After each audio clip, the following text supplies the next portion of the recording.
Hey Doug, this is Anthony. How are you? God bless you. I have something that's been on my mind for quite some time. Um, During the time of my awakening, I had some very vivid dreams. I guess you can call them visions. They weren't like normal dreams. And this is after a very long period of years where I did not dream at all. Um, it was after a time when I was with Jody in an intimate way, and I felt like I was being electrocuted. Um, I've had electric stim done to my back from the chiropractor, and that's what it felt like. It felt like there were two hands on either side of my head, my temples, like right here. Two hands. I could feel the hands pressing on my head. I couldn't move my head, and it was as if my whole head was being electrocuted. It's just I. It lasted a few minutes. I was paralyzed by it. I couldn't move. I couldn't turn my head. I couldn't move. I couldn't do anything. And then it stopped. And when it stopped, I was weak all over, all over. My legs were shaky. I was weak. And then it happened again. A little shorter burst this time. The next morning, I had a flood of memories. Um, I suffered from PTSD for much of my life, and I didn't know just how much of that stuff was repressed and buried, but I was remembering everything. I mean, minute details of things of my life. Back to infancy, I could see my mom on a particular day holding me in her arms, breastfeeding me, as I stared out the window and I looked at these specks of dust that looked like little stars and glitter, streaming into the sunlight. And I remember that very clearly, along with some other not so pleasant memories. But looking at all this with different eyes and understanding it made all the difference in the world. Around this time, I had many dreams. Awakened to many dreams, many messages. I guess with the Lord, I'm very visual, and He uses visuals a lot with me. And when I write, I try to capture some of those visuals. I don't always succeed. I really believe there's much better writers than me who probably could, and I know that you're one of them. And I know that if I relate the story to you, you might be able to do something with it that I can't. Well, anyway, I had been divorced twice, and my last divorce was kind of a bitter divorce, and I had a dream where my ex-wife was seated in this overcast, dark room. It's a big room. And in the big room, there was a big chair, big armchair. And she was seated in the chair. And she was staring out this big picture window. Just staring, like in a catatonic state. And the dream commenced there. I walked over to her. I saw her. I saw a woman. And as I approached, I realized who it was. And she was just blank stared out the window. No blinking, no nothing. And I put my hands in front of her and no response, I called her name and I looked out the window to see what she'd been gazing at so intently. And out the window I saw, it was dark, it was wooded, kind of like where I live here. And it was dark, it was kind of like dusk. And on the front porch there was a vehicle, a car. And the tires were off the car. It was up on jacks. There was a creeper under the car. There was tools strewn around the car. And I gazed to my right, and along the big white steps leading up to the house, there was another car resting on the steps itself. And all around the car, the same thing. Tools strewn all around. And as I followed the trail of the tracks of the car, it led into the wood. And I'm puzzled by this, and I'm staring at this, and I'm trying to reach her and talk to her, waving my hand in front of her and saying, "What's the matter with you?" And all of a sudden I'm aware of a man standing next to me. I turn and I see this man, very somber, very serious, stoic, doesn't say a word to me, just walks up to me and motions for me to follow him. Now the man's in coveralls. He's got one of those miner caps on. He's got the light in front, and he's got tool belt. He's really equipped, he's got axes, picks, all kinds of stuff jangling off his belt, And as I walk alongside him, as I'm walking with him, I'm being equipped. The uniform is on me. The cap, the miner's cap, the tool belt, it's like as I'm walking, I'm being equipped with all this stuff. It's getting heavy. And we're walking through these empty streets of cities and towns, and the roads keep changing. The lights keep changing from lanterns, gas lanterns, to electric lights, to no lights, to cobblestone, to brick, to paved roads, to cement. And we're walking through the city, coming upon a city, a big city like New York, and around the Wall Street area, I'd say, something like that. And we turn the corner, and all the streets are abandoned. There's not a sound, just me and him, sound of our footsteps walking through. And we go down this side road, and he stops by a big, huge steel door. He opens the door, and the door leads to down. We go down. And I can't say it was a ramp, if it was a series of steps and stairs, but we're going down, into the belly of this huge complex, this huge building. And we're in the underworkings of the building, it's all these overhead pipes and conduits, and we come to another door. And he opens the door, and when he opens the door, there's a bridge between where that door is and the next set of steps. And on either side, I won't say a bridge, it's just kind of a way, but it's flooded with water, a few inches of water. Now, everything around here is full, and I can see out to my left, like in a big space, I can see a harbor and ships in the harbor, and this water connects to this water that I'm in. And I'm following him. He's walking straight across this aisle up to another set of steps where there's another door. And I step slightly to the left, and my foot sinks into the water. And I get this feeling that this is like an abyss. And if I fall in, I'm never going to come out. I felt like this dread come over me. And I grabbed on to an overhead pipe, and I pulled myself back up. So I get back on track. And I follow this guy. He opens another door, and we're like in the nerve center of this building, where all the pipes meet, where all the steam is, and, where all the workings for that building is, where the life of that building is. And there's other workers there, and they're all frantic. And they're all concerned, and they turn to this guy, and they all report to him.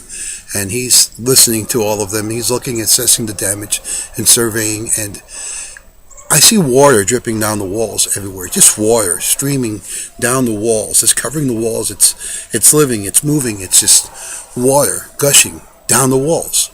And I look up, and what they're working on is the ceiling. The ceiling is sagging, as if under weight, as if a membrane, as if.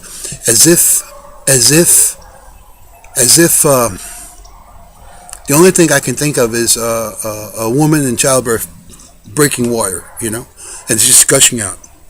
And they can't stop it. And they're frantically working to stop it. They have orders to stop this. They're under orders to do something. They've been dispatched to correct this situation. Now, the guy that I'm following, he just kind of shakes his head, and he nods in talking to the guy who's reporting to him. And he turns on his heels, and he walks out. Motions for me to follow, does one of these, I follow after him. And we walk. We walk through this building, and we walk up steps, and we're walking up these stairs, and these stairwells keep changing from wood to marble to wide to narrow, and we're just ascending all the way up. It's constant wind of stairs, and we walked for what seemed like an eternity. It was just a monotonous walk where it was purposeful. We had to get to someone somewhere. I had no idea where we were going. I was just following. So we come to a landing, and in the landing we look down to a hallway, and at the end of the hallway there's this big wooden door, something huge, something like you see in the movies, just a big wooden portal, that you open, like a door to a church. Well, we get to the door. He touches the door opens, both sides open up slowly, and we walk in. And when we walk in, the room is rather dark, and the room is surrounded by books.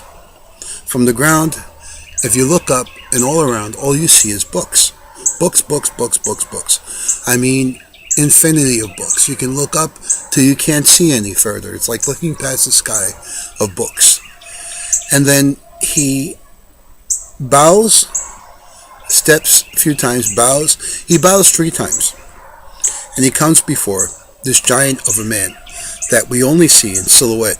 He's like in this big executive chair, like a big fancy leather chair. But the man is gigantic. He's not like us. It's either he's really gigantic, or in his presence we've shrunk into where we're really small. And our perspective is just seeing, you have to look at things a couple of different ways. In the Bible, when they went to scout for the Canaanites, I think it was, they came back with a report of giants, but they really weren't giants. They were giants because they were afraid, and they concocted this. The grapes were giant, the fruit was giant, everything was giant. Well, in my perception, this man was a giant. And I do believe that it wasn't so much that he was a giant, it's that in his presence, you tend to become very small, almost to where, well, it's hard to explain. Anyway, he steps forward, and I step up with him, and he steps away from me, and he reports to this man. Now, I only see the silhouette of this man. He's bearded, he's big, his hands are folded across his stomach like this, and he's listening patiently, and he's nodding, and the man's telling him there's nothing we can do. We don't have the necessary tools to stop the leak at this time. And it's like understood, and it's kind of like he's dismissed, like, you've done all you can. He's dismissed, and he turns to walk away, and I walk out with him, and this is where I wake up. Now, I don't know what this dream was about, but it has, amongst other dreams, this is one of very many, but it's one of those things that really resonated with me and what I've tried to write about, but I can't jump to any conclusions about what this was about. Was it about my life? Was it about my particular circumstance? Was it something bigger than that? Was it something smaller? Was it just a dream? I don't know. But I know the impact it had on me. It's recalled very vividly, and it stayed with me. We often have dreams, and we remember them the next morning, and not usually very clearly. But this one I remember very clearly, and the ones that I've had that are like this, I have remembered. And honestly, Doug, I don't look that bad off to you, but I really don't know how much time I have left. I've been having heart issues and other issues. I do a good job of hiding it. I just don't want to burden anyone with this stuff. But you're somebody I trust, and I figure if I can share this with you, maybe it would be of some benefit to you in some way. I don't know. Not everybody believes such things. Not everyone experiences such things. And I do believe that your eyes have been opened, and that you are at a much different level than when I first met you. And I can see by the way we're relating and the things you're writing and sharing, and I have a sense that you can be trusted, and that you truly see me. Not too many people do or understand. So Doug, my brother in Christ, I'm sharing this with you. You can share it, do whatever you want with it. I'm not going to tell you what to do with it. It may be of no significance. I don't know, Doug. I think that if I share the other things, maybe they'll paint some kind of picture for you that I can't see. Sometimes we're given things, and it's not for us to understand. It's for us to pass along. And if we wait till we understand it to pass it along, well, we lose the faith. We lose the trust. And I feel as if I'm being guided to trust somebody with this. Jody knows about it. And I shared it with my family. None of them speak to me now. They all think I'm crazy. And some of the things I've shared with them were prophetic and revealing, and are things they don't want to deal with. And I can understand. I can understand the nature of human nature and why they've shunned me. I'm not angry with them in the least. But where I've lost, I've also gained. And Jesus said, "Who is my family?" And to understand who your family is, you have to understand who Jesus was. And when he spoke of family, what he meant by that. And I've come to understand that. I love you, Doug.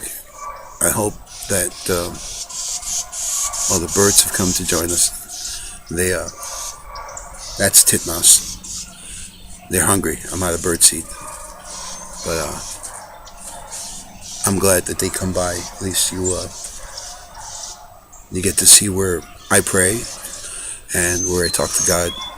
This is it. This is my back porch. And this is where the birds come. This is where the eagles come and the hawks come and the doves come and the chickadees and the titmouses and the cardinals and the sparrows. And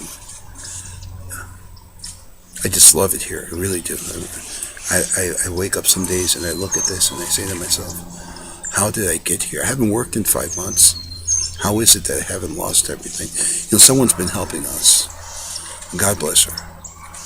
And I never foresaw that. I just foresaw losing everything.